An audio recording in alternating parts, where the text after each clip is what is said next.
What's up guys? Nakakatuwa kasi ngayon. Nakalaban ko pala sina Kelra, Kyrie at Carlsy dito sa laro. Sobrang intense ng laban, kaya kung nandito kayo, sama-sama tayong mag-enjoy. Sinubukan kong kunin yung dito, pero dalawa sila. Kyrie at Carlsy. Grabe, greedy talaga sila. Kaya sila pa ang nakakuha.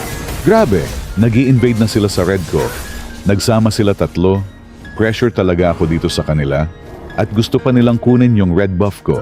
Dito si Uranus, gusto niya akong patayin kasi low HP ako. Kaya nag-dive siya sa tower at siya pang namatay. Patay ang gago.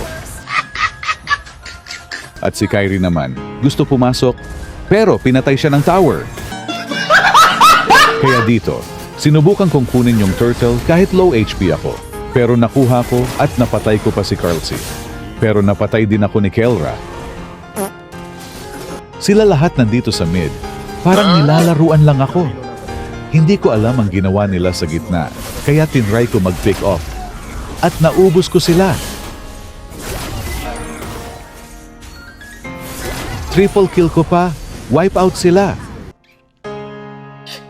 Di ko alam na nag-lord pala sila Carlsy at Kelra, kaya pinatay ko sila. Ubos ang mga gago. Kaya ang ginawa ko dito, nag-surrender ako para hindi halata at para manalo pa sila sa laro na to.